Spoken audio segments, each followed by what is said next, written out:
Hello guys, welcome back to our channel Gulia classes. आज जो हमारी मॉडर्न हिस्ट्री की क्लास 6 हम करने जा रहे हैं, इसके अंदर हमारा जो है टॉपिक है गवर्नर, गवर्नर जनरल और वायसराय। ये अगर एग्जाम पॉइंट ऑफ व्यू से इसका इंपॉर्टेंस देखें तो बहुत ही ज्यादा है, क्योंकि इसके ऊपर क्वेश्चन पूछे बगैर मॉडर्न हिस्ट्री के अंदर जो एग्जामिनर कभी नहीं रहता है। क्योंकि ये टॉपिक एक प्रकार से हम समझ सकते हैं कि अंग्रेजों की जो राजनीतिक हस्तक्षेप भारत के अंदर शुरू हुआ उससे डायरेक्टली संबंधित है ये गवर्नर, गवर्नर जनरल और वायसराय। तो आइए हम स्टार्ट करते हैं। सबसे पहले जो है बंगाल के अंदर अंग्रेजों का जो है राजनीतिक हस्तक्षेप स्टार्ट हुआ प्लासी के युद्ध 1757 के बाद। तो उन्होंने अपना पहली बार वहां पर जो है गवर्नर नियुक्त किया है और वो था रॉबर्ट क्लाइव या लॉर्ड रॉबर्ट क्लाइव इसको हम कहते हैं। तो हम जो है इन जो गवर्नर, गवर्नर जनरल और वायसराय इनको जो ट्रिक से याद करेंगे लास्ट में। तो आप जो है वीडियो के अंदर लास्ट तक बने रहिएगा और साथ साथ इनको जो है इमेजिनेशन करते चलेंगे। देखिए क्या होता है, जैसे ही बंगाल के अंदर इन्होंने राजनीतिक हस्तक्षेप स्टार्ट किया तो इन्होंने डायरेक्ट जो है पूरे भारत के ऊपर नहीं फैल गए थे। तो हम सब जानते हैं कि प्लासी का युद्ध हुआ और उसी से जो है अंग्रेजी साम्राज्य की नींव पड़ी थी। तो इनका राजनीतिक हस्तक्षेप स्टार्ट हुआ है और राजनीतिक हस्तक्षेप स्टार्ट हो रहा है। तो बंगाल के अंदर इन्होंने अपना जो है गवर्नर जनरल नियुक्त कर दिया। कुछ समय के बाद ये बंगाल के अंदर तक सीमित रहे। फिर जो है रेगुलेटिंग एक्ट आता है। रेगुलेटिंग एक्ट क्या है? रेगुलेटिंग एक्ट के अंदर क्या है कि जो ईस्ट इंडिया कंपनी थी उसका जो है हम कह सकते हैं कि एक लिखित संविधान बना, उसके कुछ कायदे कानून बने, क्योंकि वो इतनी बड़ी होती जा रही थी और उनको जो है बंगाल के अंदर हम कह सकते हैं कि टैक्स वसूल करने की इजाजत मिल चुकी थी। और जो टैक्स वसूल करता है वो हम कह सकते हैं एज ए गवर्नमेंट ही काम करता है।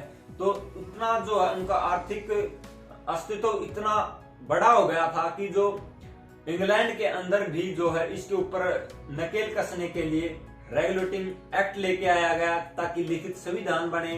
जो ईस्ट इंडिया कंपनी अपने काम करती है, उसके अंदर नियुक्तियां करती है, वो एक तरीके से की जा सके, एक संविधान के तहत की जा सके।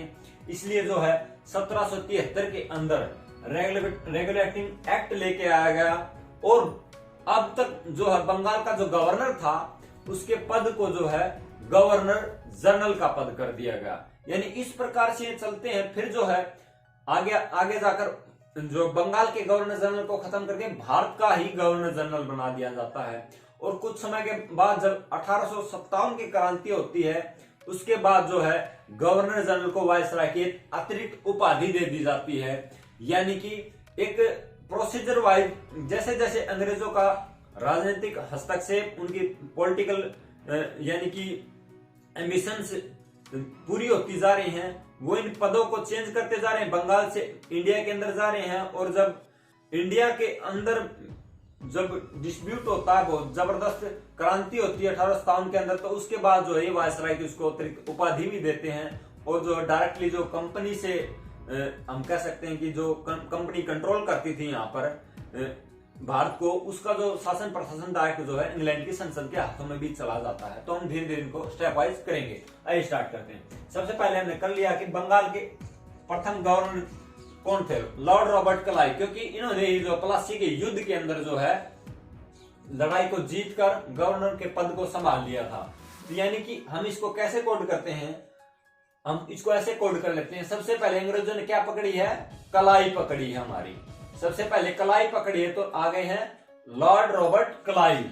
यानी कि प्रथम गवर्नर कौन है बंगाल के? रॉबर्ट क्लाइव या लॉर्ड रॉबर्ट क्लाइव इनको कहते हैं, लॉर्ड क्लाइव भी कहते हैं। और उसके बाद रेगुलेटिंग एक्ट जैसा मैंने आपको बताया है, उसके बाद जो ईस्ट इंडिया कंपनी का हम कैसे एक लिखित संविधान बन गया है और बंगाल के गवर्नर के पद को गवर्नर जनरल का जो पद बना दिया गया है। उसके बाद जो हमारा क्वेश्चन बनता है एग्जाम के अंदर जो बार बार आता है कि बंगाल के प्रथम गवर्नर जनरल, आपसे पूछा जा सकता है बंगाल के गवर्नर कौन थे, तो हम कहेंगे लॉर्ड रॉबर्ट क्लाइव। और उसके बाद अगर आपको गवर्नर जनरल पूछा जाए बंगाल का तो वॉरेन हेस्टिंग्स थे। ये जो 1785 तक रहे।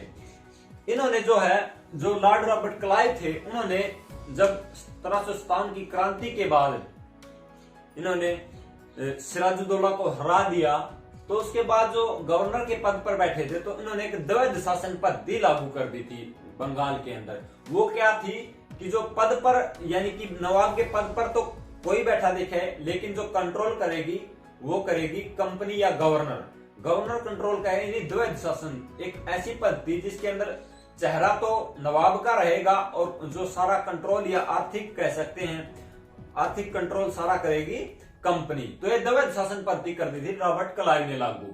और उसके बाद जो है जब बंगाल के गवर्नर जनरल का पद बनाया गया, यानी जब वारेन हेस्टिंग्स बंगाल के गवर्नर जनरल बने, तो उन्होंने जो है इस द्वैध शासन पद्धति को समाप्त किया। ये काम भी पूछा कि द्वैध शासन पद्धति किसने लागू की, लॉर्ड रॉबर्ट क्लाइव ने, और खत्म की है वारेन हेस्टिंग्स ने। एक और जो यहाँ पर इंपॉर्टेंट पॉइंट बन जाता है, क्योंकि इस तरह से 85 तक रहे हैं, तो एक और पॉइंट बन जाता कि बंगाल के अंदर जो बंगाल गजट नाम से जो है प्रथम समाचार पत्र भारत का जो शुरू किया गया था, तो ये 1780 के अंदर शुरू किया गया है, तो इसलिए हमने यहीं पे इसको नोट डाउन कर दिया है। तो यानी कि इसका शुरुआत हुई जेम्स सिक्की ने जो इसकी शुरुआत की थी। बंगाल गजट जो भारत का प्रथम समाचार पत्र 1780 के अंदर ये शुरू किया गया था। और जो उसके बाद जो है गवर्नर जनरल बने हैं लॉर्ड कॉर्नवालिस। कॉर्नवालिस यानी कि इनको जो है भारत की प्रशासनिक सेवा का जनक भी कहा जाता है। कैसे? जैसे आजकल आईएएस आईपीएस ऐसे जो हमारे प्रशासनिक पद बनाए गए हैं, उस वक्त जो है इसको आईसीएस कहा जाता था। यानी कि ये इसलिए बनाया गया, अब इनका जो राजनीतिक हस्तक्षेप जो स्टार्ट हो गया, ये एज ए गवर्नमेंट भी काम करने लग गए हैं, तो अब किसी को जरूरत पड़ेगी तो वो अपने योग्य कर्मचारियों की जरूरत पड़ेगी। यानी कि इसलिए इन्होंने जो है अपनी जो प्रशासनिक सेवा का जो सिस्टम स्टार्ट किया। हर एक गवर्नर जनरल ने कुछ न कुछ ऐसा किया, गवर्नर जनरल ने, वायसराय ने, ताकि अंग्रेजी पकड़ भारत के ऊपर मजबूत की जा सके। तो उसी का जो इनका एक जो कदम था, इन्होंने प्रशासनिक सेवा स्टार्ट की। और ये भी क्वेश्चन बनता कि प्रथम भारतीय कौन थे जिन्होंने आईसीएस को जो है उत्तीर्ण किया हुए थे? सत्येंद्र नाथ टैगोर प्रथम भारतीय थे। और जो है लॉर्ड कॉर्नवालिस ने क्या किया है, इन्होंने जो है स्थायी बंदोबस्त की शुरुआत कर दी 1793 के अंदर। तो ये स्थायी बंदोबस्त क्या है? स्थायी बंदोबस्त एज ए हम कह सकते हैं जमींदारी प्रथा भी कह सकते हैं। इन्होंने फिक्स कर दिया कि भाई आप जो है ये जमींदार जो बना दिए, भाई इस गांव का, इस इलाके का, इस एरिया का ये जमींदार है, ये टैक्स वसूल करेगा। और जैसे जितना टैक्स वसूल करेगा भाई उसका 90% कंपनी को देना, 10% ही अपने पास रख सकता है। यानी जब ये स्थायी बंदोबस्त इसलिए स्टार्ट किया कि उनको कोई हेडेक ना रहे, ईस्ट इंडिया कंपनी को एक भारतीय को नियुक्त कर दिया वहां का जमींदार। वो क्या है, एक लठेत आदमी है, वो लोगों से चाहे कितना ही वसूल करे, जबरदस्ती भी वसूल करते हैं।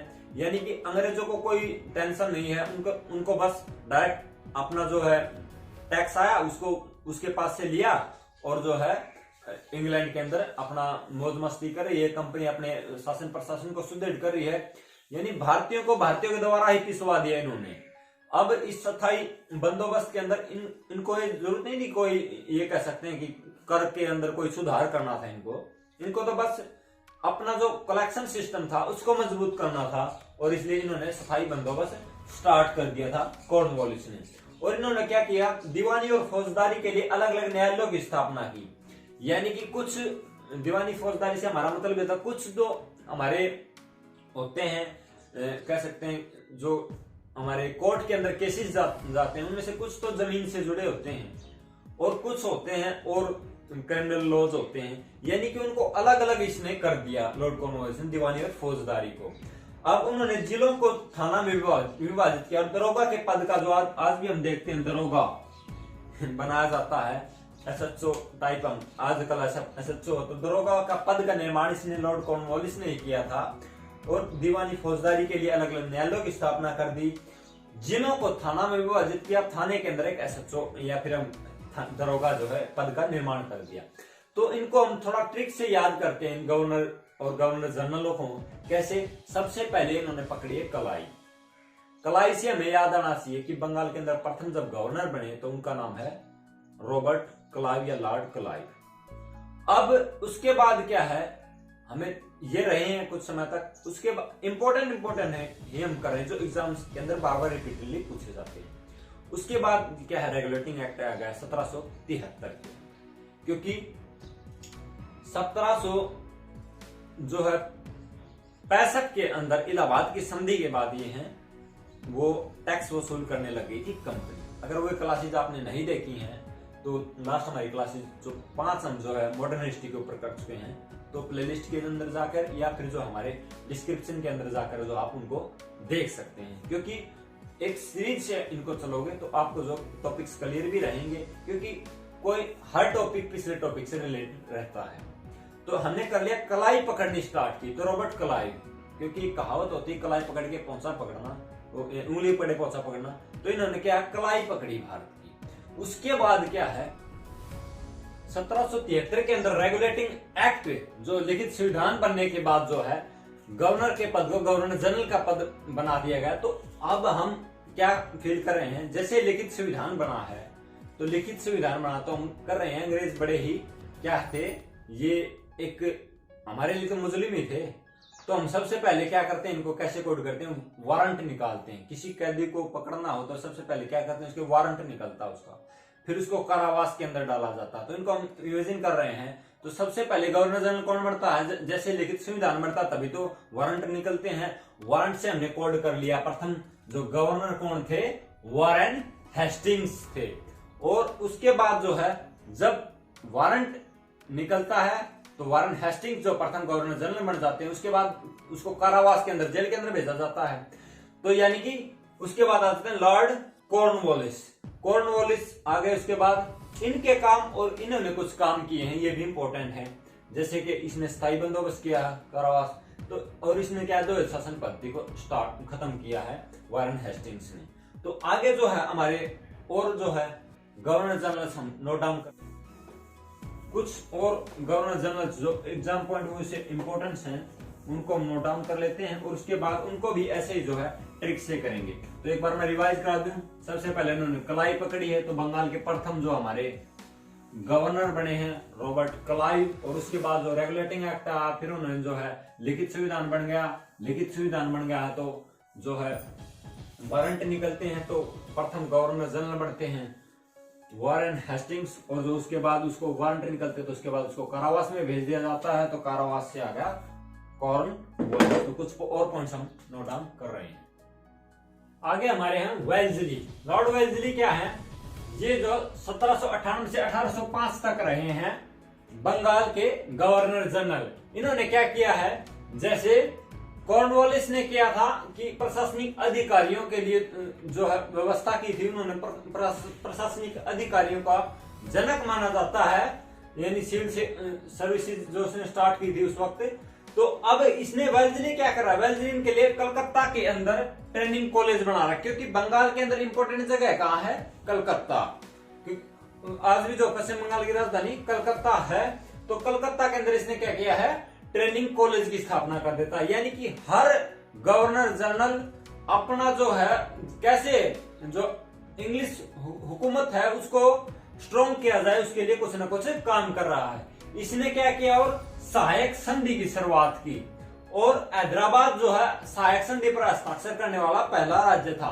तो इन पॉइंट्स को हम याद कैसे करेंगे, जैसे हमारा था सहायक संधि वेल्जली से हमें क्या कोड करना दिमाग के अंदर, एक तो ये आए कॉर्नवालिस के बाद जो इंपॉर्टेंट ये हैं गवर्नर जनरल, तो ये काम करते हैं प्रशासनिक अधिकारी के लिए कलकत्ता के अंदर जो ट्रेनिंग कॉलेज बना देते हैं। दूसरा अब इसको याद कैसे करना कि सहायक संधि की शुरुआत किसने की थी, तो वेल्जली। वेल से में क्या रहा है, कोई वेलकम होना यानी किसी प्रकार से, तो संधि, और आगे आ रहा है सहायक संधि पर हस्ताक्षर करने वाला है हैदराबाद।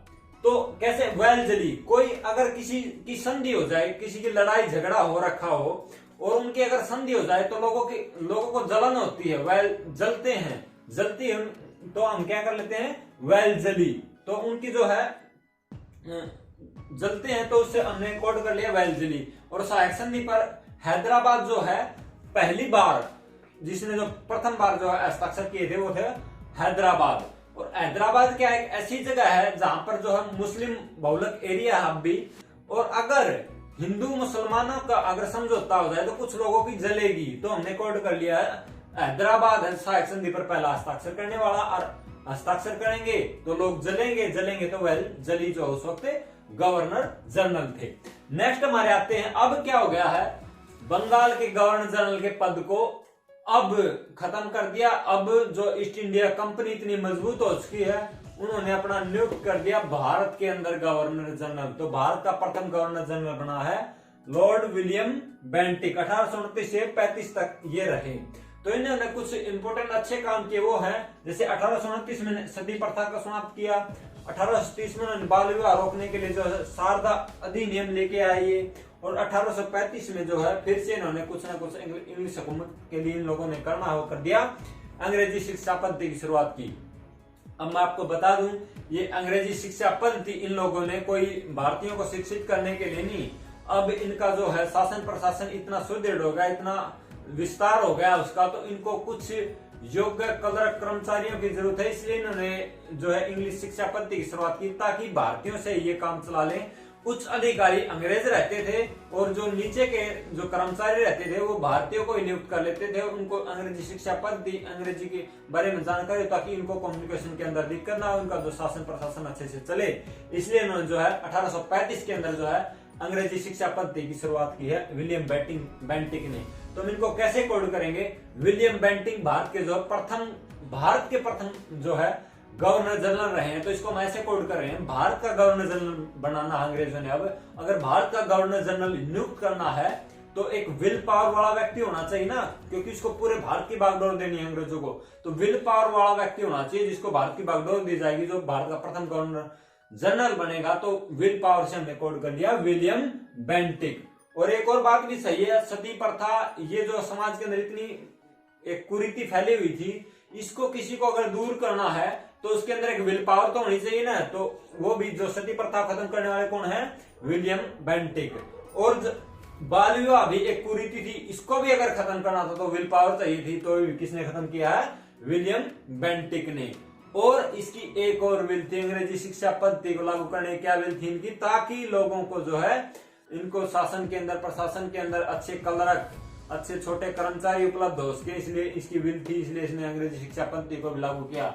यानी विलियम बेंटिक के जो काम थे और ये भारत के जो प्रथम गवर्नर जनरल है, इनको सबसे हमने विल पावर यानी एक वर्ड जो आपको इजीली दिमाग के अंदर रहता है उससे कोड कर लिया है। आइए नेक्स्ट अब हम करेंगे, जैसे ये हो गया हमारे भारत के प्रथम गवर्नर जनरल। इसी प्रकार अगर इनको मैं एक बार रिवाइज कर दूं, लॉर्ड वेल्लेस्ली, हम स्टार्ट हुए थे बंगाल के गवर्नर जनरल से। क्यों, जब से रेगुलेटिंग एक्ट आया तो सबसे पहले वारंट निकलते हैं, तो क्या हो गया हमारे वारन हेस्टिंग्स, वारंट निकलते हैं तो उसके बाद उसको कारावास में डाला जाएगा कॉर्नवालिस। उसके बाद आ गया कारावास से बाहर निकलने, तो हम उनको कोड कर रहे हैं, तो उनका जो है वेलकम हो रहा है, तो क्या आ गए हैं वेलजली। लोग वेलजली क्यों, लोगों की जलते हैं, कोई छुट के आ गया जेल से ऐसे करके, तो वेलजली हमने उससे कोड कर लिया।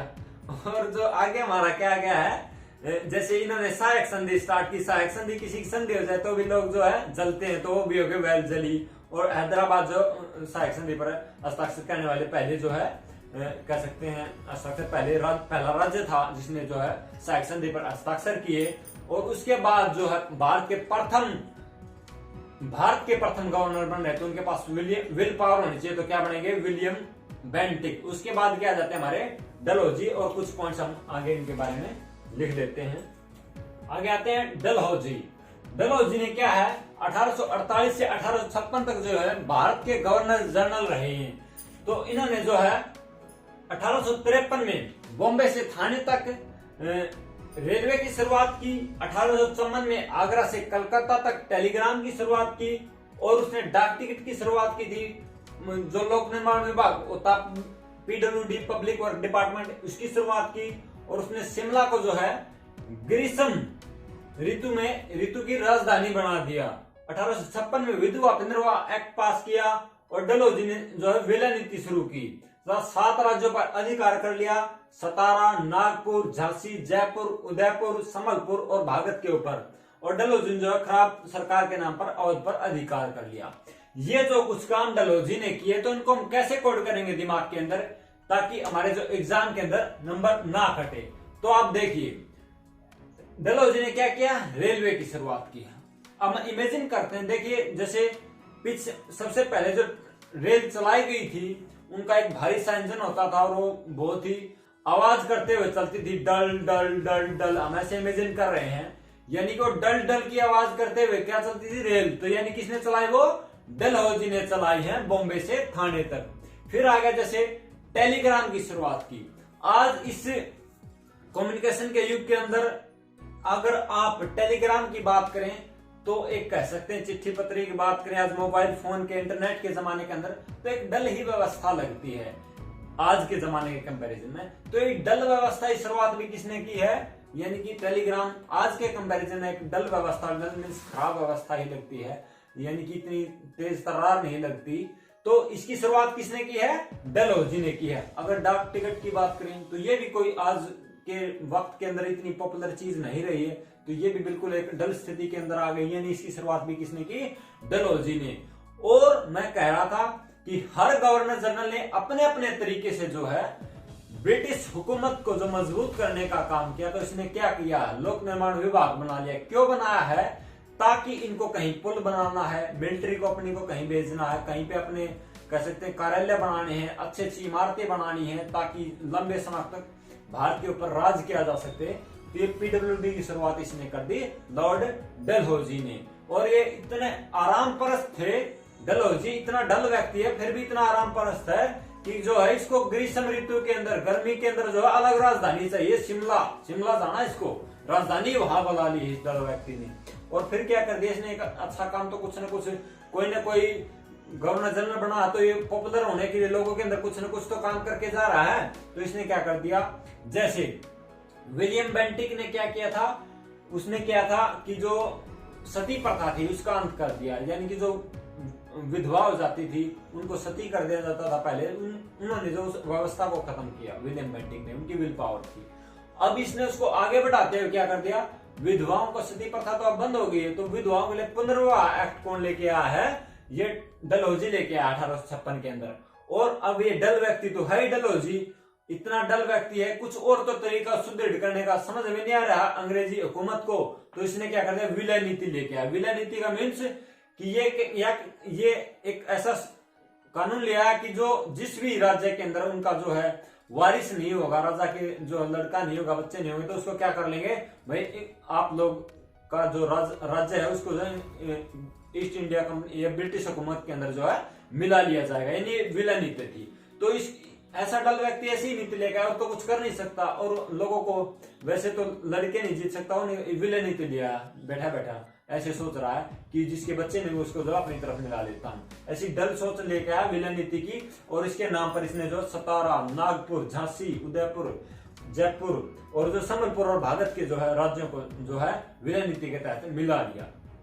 क्योंकि जब आप देखते हैं आपको विलय नीति का ही परिणाम था कि झांसी को जो है अपने राज्य के अंदर मिलाना चाहते थे, जब झांसी की रानी ने इसका विरोध किया था और जो है लड़ाई हुई थी। तो हम ये सब जानते ही हैं।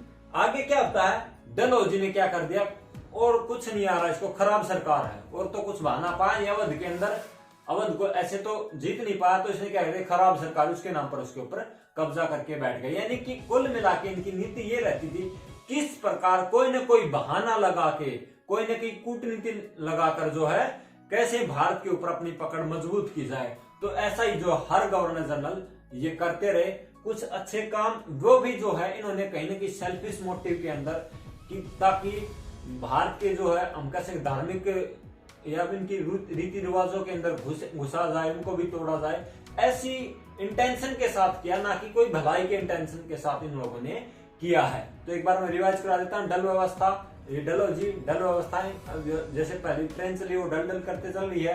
1853 के अंदर शुरुआत कर दी है बॉम्बे से थाने तक डलहौजी ने। टेलीग्राम आज के कंपैरिजन में इतनी व्यवस्था अच्छी नहीं लगती, डल लगती है, तो डलहौजी ने की। डाक टिकट भी आज इतनी पॉपुलर नहीं रही, तो ये भी किसने किया, डलहौजी ने की इसकी शुरुआत। और जो है अब ये भी कुछ सुदृढ़ करने के, मजबूत करने के लिए अंग्रेजी हुकूमत को काम करा, लोक निर्माण विभाग कर दिया इसने स्थापित। और जो है बड़ा आराम परस्त था, डल आदमी है, तो ग्रीष्म ऋतु में जो राजधानी को बदल के बैठेगा, शिमला के अंदर चाहिए इसको राजधानी। अगला जो है इसने कुछ आगे बढ़ा, जो विलियम बेंटिक के कार्य को उन्होंने जो है सती प्रथा पर रोक लगाई थी, इन्होंने विधवा पुनर्विवाह एक्ट लेके आ गए। और इस दल व्यक्ति ने क्या है विलय नीति लेके आया, इसके नाम पर जो 7 राज्यों के ऊपर जो इन्हें अधिकार कर लिया। सतारा, नागपुर, झांसी, जयपुर, उदयपुर, संबलपुर और भागत के ऊपर डलहौजी ने क्या किया आगे कि अवध पर, वैसे तो कोई बहाना मिला नहीं, इसने कहा कि यहाँ की खराब सरकार है और उसके नाम पर जो इसने जो वहां पर क्या कर लिया, अधिकार कर लिया। ऐसे इस दल व्यक्ति ने इतने काम किए। आगे जो हमसे क्वेश्चन पूछा जाता है कि 1857 की क्रांति के समय जो भारत के गवर्नर जनरल कौन थे, वो थे लॉर्ड कैनिंग। 1857 की क्रांति जो है लॉर्ड डलहौजी की जो विलय नीति के कारण हुई है, जैसा कि हम बात कर चुके हैं। और उस वक्त जो है लॉर्ड डलहौजी 1856 तक जो है गवर्नर जनरल रहे। उसके बाद जो है 1857 के समय जो है लॉर्ड कैनिंग भारत के गवर्नर जनरल थे, उनके समय में जो है 1857 की क्रांति हुई। तो इसको हम ऐसे कोड करेंगे दिमाग के अंदर कि 1857 की क्रांति हुई, उसको कोई काबू नहीं कर पा रहा था। तो ये जो गवर्नर जनरल है वो इंग्लैंड की संसद को कह रहा है कि मैं क्या करूं, ये क्रांति हो गई, मेरे तो काबू नहीं आ रही, यानी मैं क्या करूं, फोन मिलाता वहां पर, मैं क्या करूं, होगी क्रांति, अब नहीं रुक रही मेरे से। तो यानी उस वक्त जो गवर्नर जनरल कौन है, मैं क्या करूं से कैसे, कैनिंग, ठीक है। उसके बाद जो है 1858 का जो एक्ट आया, इस एक्ट के तहत क्या किया गया, अब ईस्ट इंडिया कंपनी समाप्त कर दी गई, क्योंकि इतने बड़े विद्रोह के बाद जो है इंग्लैंड नहीं चाहता था कि भारत जैसा एक संपन्न देश उनके हाथों से निकल जाए। उन्होंने इसलिए जो है ईस्ट इंडिया कंपनी को समाप्त कर दिया और जो भारत का शासन सीधा जो है इंग्लैंड की संसद के अधीन अब हो गया है। और जो भारत के अंदर जो गवर्नर जनरल का पद था, गवर्नर जनरल को एक अतिरिक्त उपाधि दे दी गई है, वायसराय, यानी गवर्नर जनरल को आप सिर्फ अब वायसराय भी कहने लगे हैं, यानी एक अतिरिक्त उपाधि हो गई उसके पास। और जो है जिस व्यक्ति ने जो है 1857 क्रांति को एट लास्ट दबा पाने में कामयाब हुआ, तो उसी व्यक्ति को जो है वायसराय बना दिया गया। यानी भारत का प्रथम वायसराय कौन बना है, लॉर्ड कैनिंग। यानी ये वही कैनिंग है जो 1857 के अंदर जो है विद्रोह हुआ, जिस वक्त ये हमारा जो भारत के अंदर गवर्नर जनरल बने हुए थे। अब जो है कैनिंग ने जो विलय नीति को समाप्त कर दिया, क्योंकि इसको पता था विलय नीति के जो है परिणाम स्वरूप ही जो है इतनी बड़ी क्रांति हुई थी, इसलिए उसको समाप्त किया। उसके बाद आ जाते हैं लॉर्ड रिटन, इंपोर्टेंट जो गवर्नर जनरल उनके अंदर आ जाते हैं। उसके बाद लॉर्ड लिटन। लिटन क्या है, लिटन ने कुछ ऐसे काम किए हर गवर्नर जनरल को कर रहा, जैसे इसने क्या किया है, इसने किया वर्नाकुलम प्रेस एक्ट लेके आया है 1878 के अंदर। ये वर्नाकुलम प्रेस एक्ट क्या है, जैसे ही कोई प्रेस वाला, यानी कि अगर इंग्लिश हुकूमत के खिलाफ कुछ लिख देता है तो उसके खिलाफ जो है बिना यानी कि कोई कार्रवाई किए ही उसको जो बंदी बना दिया जाएगा। यानी ये प्रूफ करने की जरूरत नहीं, अगर उनको ये लगा कि जो सरकार के खिलाफ लिख रहा है तो उसी को जो उठा के बंदी बना दिया जाता था। यानी ये एक्ट लेके आया गया कि जो सरकार के खिलाफ कोई लिख ना पाए, यानी कि लोगों को कोई साहित्य से, अखबार से, किसी प्रकार से जो है मोटिवेट ना कर पाए, इसलिए ये दबाने के लिए लोगों को वर्नाकुलम प्रेस एक्ट लेके आया गया। और इसने जो है 1878 के अंदर एक और अधिनियम लेके आए कि उसको कहते हैं अस्तर अधिनियम। अब आप देखिए इसके दोनों ही ये जो अधिनियम है, एक्ट है, वे हम इस प्रकार देखते हैं कि जो अंग्रेजी हुकूमत को एक तो कि उसके खिलाफ कोई बोल ना पाए, दूसरा अस्तर अधिनियम लेके आगे। पहले क्या होता था, भारत के अंदर लोगों के पास घरों के अंदर कुछ हथियार रहते थे, क्षत्रिय वर्ग था उसके पास, तो उनको पता था कि कभी भी, अगर ये देख चुके थे 1857 का विद्रोह, तो इनको पता था अगर इनके घरों के अंदर ऐसे हथियार रहे तो ये जो कभी भी विद्रोह करेंगे और अंग्रेजी हुकूमत को खतरा पैदा कर देंगे। तो इन्होंने ये क्या करते थे, ये कूटनीति का प्रयोग करते थे। इन्होंने कानून लिया है कि अब जो भी कोई अपने पास हथियार रखेगा उसके पास लाइसेंस होना चाहिए। यानी आज भी जैसे हम देखते हैं कोई अगर किसी को गन लेनी है तो उसके पास लाइसेंस जो उसको कंपलसरी है। तो यानी कि ये जो है लॉर्ड लिटन ने किया। तो इसको हम कोड कैसे करेंगे, दोनों काम लिटन ने किए। कई बार हम गांव के अंदर देखते हैं जिसका व्यवहार अच्छा ना हो, उसको बोलते हैं तो बड़ा लिट्टा आदमी है भाई, ये तो मतलब किसी के पैसे लेके देता हो नहीं करता, उसको कहते हैं भाई बड़ा लिट्टा आदमी है। तो लिट्टन भी क्या भारत के लिए बड़ा ही लिट्टा आदमी, ना तो ये देख रहा है भाई कोई, ना तो किसी को कुछ लिखने दे रहा है प्रेस वाले को, ना ही किसी को हथियार रखने दे रहा है, यानी भारत के लिए तो खराब ही है। तो ये लिट्टा आदमी क्या क्या काम करेगा? लॉर्ड लिट्टन ने प्रेस एक्ट लेके आएगा, कौन? एक लिट्टा आदमी है लिट्टन। दूसरे ये अस्त्र अधिनियम लेके आया है, तो ये भी हमारे लेके आए, खराब ही डिसीजन था, खराब काम था समाज के, हमारे देश के लिए। तो ये लिट्टा आदमी ये करेगा ऐसे काम, तो इसको हमने कोड कर लिया, लॉर्ड लिट्टन ने ये काम किए हैं। यानी कि अब जो है भारत का जो शासन सीधा इंग्लैंड की संसद के अधीन हो चुका था। प्रथम वायसराय बन चुके थे लॉर्ड कैनिंग, जो कि 1857 की क्रांति के समय भारत के गवर्नर जनरल थे, और उनको पता था जो क्रांति हुई है वो है विलय नीति के परिणाम स्वरूप, क्योंकि झांसी की रानी और सतारा और ये जो सारी सात की सात जगह थी, उसके बाद अवध के ऊपर जो इन्होंने जो है खराब सरकार के नाम पर जो है इन्होंने अधिकार कर लिया, तो लोगों के अंदर एक आक्रोश था कि ये वैसे कूटनीति से काम करते हैं। तब तो लोगों को लगता ठीक है, धीरे धीरे जो है लोगों को अपने अधीन करते जा रहे हैं। लेकिन जब उनको एक अलग से ये दिख जाए कि हमें तो एकदम से इन्होंने बंदी बना लिया है, तो कि एकदम से हमारे जो राज्य के ऊपर कब्जा कर लिया, जबरदस्ती कर लिया है, ये कभी खराब सरकार के नाम पर, कभी विलय नीति के नाम पर, तो विद्रोह की कहीं ना कहीं आग भड़क रही थी लोगों के अंदर। तो उसको पता था अगर ये विलय नीति रही तो आगे भी ऐसी स्थिति पैदा होगी। इसमें जो है कैनिंग ने जो विलय नीति को समाप्त कर दिया। आगे कुछ और इम्पोर्टेंट जो हमारे पॉइंट्स हैं वायसराय के, वो हम नोट डाउन करते हैं। जैसे आगे हमारा आएंगे लॉर्ड रिपन, एक तो हमारे ये थे लिट्टन, आगे हम करेंगे लिट्टन। तो लिट्टन के बारे में हम और आगे जो भी हमारे गवर्नर जनरल या वायसराय से जो क्वेश्चंस पूछे जाते हैं उनको भी हम नोट डाउन कर लेते हैं और उनको ऐसे इमेजिन कर करके याद करेंगे। जैसे डफरिन ने जो है सभी डफर काम किए थे। आगे आगे रिपन, लॉर्ड रिपन, रिपन ने क्या किया है? रिपन ने कुछ अच्छे काम किए हैं, यानी कि इसने क्या, रिपन नाम से ही फीलिंग आ रही है, रेवोल्यूशन ऐसे ऐसे जो शब्द जो है रिपन से रिलेटेड हो रहे हैं, तो रिपन को हम कोड कर लेते हैं अच्छे कामों के लिए। इसने क्या किया है? इन्हें पंचायती राज का जनक कहा जाता है भारत के अंदर। और उन्होंने क्या किया? जो लिट्टन ने वर्नाकुलम प्रेस एक्ट पास किया था उसको इन्होंने समाप्त कर दिया। और दूसरा क्या 1882 के अंदर फैक्ट्री एक्ट ले आए। यानी रिपन को हम थोड़े अच्छे कामों के लिए जो है याद करते हैं। क्या? एक तो इनको पंचायती राज का जन्म किया जाता है रेवोल्यूशन से, रिपन अच्छे काम, यानी कि पंचायती राज का जनक है, वर्नाकुलम प्रेस एक्ट को समाप्त कर दिया है, और जो है फैक्ट्री एक्ट, यानी फैक्ट्री एक्ट भी कौन लेके आएगा?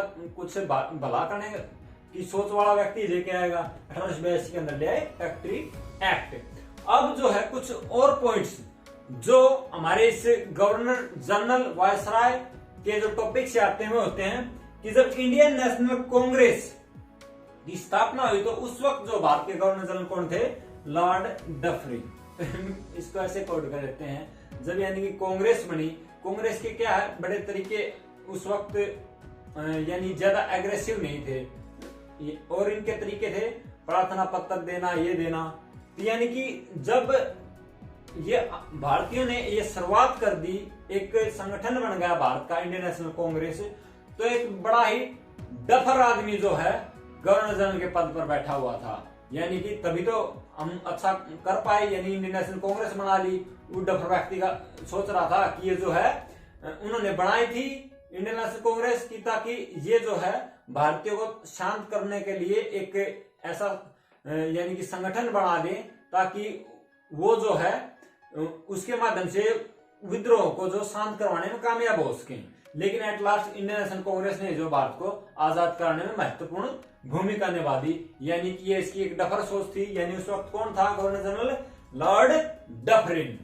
आगे आ गया जैसे 1905 के अंदर जो बंगाल विभाजन हो गया, तो उस वक्त पूछ लिया जाता कि जो है गवर्नर जनरल कौन थे? तो लॉर्ड कर्जन थे। तो इसको कैसे कोड करेंगे हम कि कोई कर्जा हो जाए व्यक्ति के ऊपर तभी तो विभाजन होता है ना चीजों का। तो यानी कि हमने कर लिया जब बंगाल का विभाजन हुआ तो हमारे जो ये देश के अंदर जो गवर्नर जनरल के पद पर कौन बैठा हुआ था? Lord Curzon. आगे आ गया जैसे भारत आजाद होने हुआ 1947 के अंदर, तो अंग्रेजों ने क्या किया है, कुछ समय तक भारत के आजाद होने के बाद भी जो है एक गवर्नर जनरल के पद पर बैठा रहा है एक अंग्रेज, लॉर्ड माउंटबेटन। यानी भारत के आजाद होने के बाद भी, तो जो है किस लिए कि वो भारतीयों को कह रहे थे कि हम आपको जो शासन कैसे किया जाता है उसको समझाएंगे। तो उन्होंने कुछ समय तक ये जो है लॉर्ड माउंटबेटन जो है गवर्नर जनरल के पद पर रहे। तो इन्होंने जो कि ये एक तो अंतिम थे, यानी कि गुलाम भारत था जब, तो यानी ये अंतिम गवर्नर जनरल थे एक तो भारत के, और स्वतंत्र भारत हो गया उसके प्रथम गवर्नर जनरल थे कौन, लॉर्ड माउंटबेटन। तो हम इसको कैसे काउंट करते हैं, ये दिमाग के अंदर इमेजिन करते हैं, ऐसे करते हैं हम कि माउंटेन का अर्थ होता है पहाड़ी, लॉर्ड माउंटबेटन यानी कि एक बड़ी पहाड़ी के नाम से जैसे लग रहा, यानी कि माउंटेन से एक माउंटेन, अंग्रेजों ने यानी कि एक अपनी अंतिम पहाड़ी छोड़ दी यहाँ पर, वैसे हम कोड करेंगे इमेजिन करके। तो माउंटेन से यानी अंतिम पहाड़ी कौन थी उनकी, गवर्नर जनरल के रूप में लॉर्ड माउंटबेटन अंतिम गवर्नर जनरल थे और स्वतंत्र भारत के प्रथम गवर्नर जनरल थे। अब जो है एक भारतीय, सिर्फ एक ही भारतीय जो है चक्रवर्ती राजगोपालाचार्य प्रथम अंतिम भारतीय गवर्नर जनरल बने। यानी स्वतंत्र होने के बाद जब लॉर्ड माउंटबेटन चले गए तो उसके बाद जो है चक्रवर्ती राजगोपालाचार्य को जो कुछ समय के लिए भारत का जो गवर्नर जनरल बनाया गया, उसके बाद जो ये पद ही समाप्त कर दिया गया। भारत के अंदर कानून व्यवस्था बना दी गई, राष्ट्रपति बना दिए गए और जो सारी प्रक्रिया हमारी सुचारू रूप से शुरू हो गई। तो इसे कह सकते गवर्नर जनरल के पद को समाप्त कर दिया गया।